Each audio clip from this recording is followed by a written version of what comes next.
আসসালামু আলাইকুম বন্ধুরা, আশা করি সবাই ভালো আছেন। বন্ধুরা, বাংলাদেশের প্রধানমন্ত্রী তারেক রহমান সাহেব এই মুহূর্তে চায়নাতে সফরে আছেন, এখনও আছেন, এবং উনি চেষ্টা করে যাচ্ছেন চায়নাতে বাংলাদেশকে উপস্থাপন করার জন্য। বাংলাদেশের যে ভালো সাইডগুলি বা গুড সাইডগুলি বিজনেসের জন্য, ইনভেস্টের জন্য, এবং ফার্দার ইকোনমিক বা আপনার বাণিজ্যিক যে সুবিধাগুলি চায়নার ইনভেস্টররা নিতে পারে সেটা তুলে ধরার চেষ্টা করতেছেন। আজকে দেখলাম বাংলাদেশের বিডার চেয়ারম্যান উনি চায়নাতে আছেন প্রাইম মিনিস্টারের সাথে, এবং উনি একটি অনুষ্ঠান উপস্থাপন করছেন আপনার বিজনেস সংক্রান্ত বিভিন্ন ব্যবসায়ীদেরকে নিয়ে। চায়নার বিভিন্ন ব্যবসায়ীদেরকে সেখানে দাওয়াত করা হয়েছে, এবং উনি বাংলাদেশে বিজনেস ডেভেলপ করতে বা বাংলাদেশে ইনভেস্ট করতে কি কি সুবিধা পাবে ইনভেস্টররা এবং কেন করবে, এই জিনিসগুলি সুবিধাগুলি অ্যাকচুয়ালি তুলে ধরার চেষ্টা করছেন। বন্ধুরা, বাংলাদেশের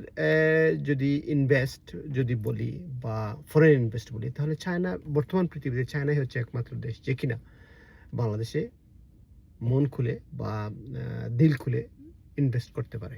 সেই ক্যাপাসিটি একমাত্র তাদেরই আছে, তাদের কাছে টাকা আছে, বা তারা বাণিজ্যিক মেন্টালিটির যে একটা জাতি। এবং তারেক রহমান সাহেব যদি এটাতে সফল হইতে পারেন, চায়নার ইনভেস্টরদেরকে ঠিকমতো দেশে আকৃষ্ট করতে পারেন, তাহলে বাংলাদেশ সরকারের জন্য, শুধু বাংলাদেশ সরকারের জন্য না, বাংলাদেশের জন্য এই ভিজিটটা, তারেক রহমান সাহেবের এই ভিজিটটা একটি মাইল ফলক হবে ভবিষ্যৎ বাংলাদেশের জন্য। আশা করি তারেক রহমান সাহেব সফল হবেন। এবং শুনতে পাচ্ছি বা দেখতে পাচ্ছি নিউজগুলি যে বিডার চেয়ারম্যান বা তারেক রহমান সাহেবের বা বাংলাদেশের পক্ষ থেকে এই যে বিজনেসের সংক্রান্ত বিভিন্ন ডেলিগেটদেরকে নিয়ে এই অনুষ্ঠান উপস্থাপনের পর বিভিন্ন রকমের সাড়া পাচ্ছেন বা বিভিন্ন যোগাযোগ হচ্ছে। এর পরপরই প্রাইম মিনিস্টারের সাথে বড় বড় কোম্পানির ডিরেক্টররা, সিইওরা মিটিং করছেন স্বয়ং প্রাইম মিনিস্টারের সাথে।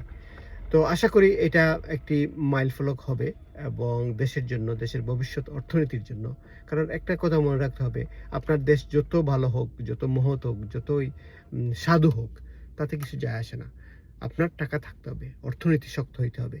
দেশে শান্তি শৃঙ্খলা, মানুষের জীবন মানকে উন্নত করতে হলে শিক্ষা বলেন, চিকিৎসা বলেন, যেদিকে তাকাবেন, আপনি যদি জীবনমান উন্নত করতে হয়, আপনার টাকা লাগবে, অর্থনীতি স্ট্রং হইতে হবে। অর্থনীতি যদি স্ট্রং না হয়, আপনার দেশের ডিসিপ্লিন, চুরি, রাহাজানি, ছিনতাই, চাঁদাবাজি কিছুই বন্ধ হবে না। সব কিছুর মূল্য হচ্ছে অর্থনীতি। একটা দেশের অর্থনীতি যত বেশি শক্তিশালী হবে, সে দেশে তত বেশি শান্তি শৃঙ্খলা মানুষের মনে থাকে, এবং মানুষ থাকতে পারে শান্তিতে, শৃঙ্খলিত জীবনযাপন করতে পারে। খুদা হাফেজ। God bless Bangladesh.